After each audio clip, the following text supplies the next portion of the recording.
এটা হচ্ছে নিউমোনিয়ার লক্ষণ, বুঝলেন? এগুলো নিউমোনিয়ার লক্ষণ।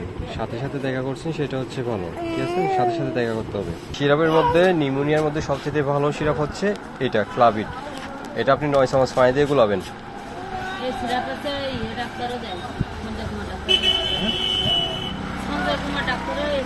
হ্যাঁ হ্যাঁ হ্যাঁ, এটা খাওয়াতে হবে। এটা হচ্ছে সবচেয়ে ভালো।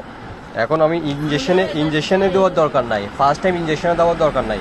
এটা খাওয়ান, নিয়মিত গ্যাস দেন, ঠিক হয়ে যাবে, চিন্তা করার কিছু নাই। নিয়মিত এই সিরাপটা খাওয়ান। সবচাইতে মুখে খাওয়ার জন্য, নিউমোনিয়ার জন্য সবচাইতে দ্রুত কাজ করে এই সিরাপটা। ভালো কোম্পানির ভালো সিরাপ খাওয়াতে হবে। 9 চামচ পানি দিয়ে গুলাবেন। গুলানোর নিয়ম হচ্ছে গরম পানি করে একদম ঠান্ডা করে ফেলবেন, যাতে গরম না থাকে পানিটা। গরম থাকলে পাউডারের যেটা কার্যকরতা ওইটা নষ্ট হয়ে যাবে, তাহলে কাজ করবে না। একদম ঠান্ডা করে মারবেন। মারার পর হাফ চামচ চাইতে বেশি, 1 চামচ চাইতে কম। দিনে কয়বার? 2 বার। রাত 8টার দিকে খাওয়াবেন, সকাল 8টার দিকে, রাত 8টার দিকে। টাইমটা মেনটেন করলে দ্রুত কাজ করবে সিরাপটা। আর এটা হচ্ছে ডক্সিবেন। এটাও যেটা শ্বাস টানতেছে এটাও কমে যাবে, 1 চামচ চাইতে কম, দৈনিক 2 বার। বয়স কত হয়েছে বাবুর?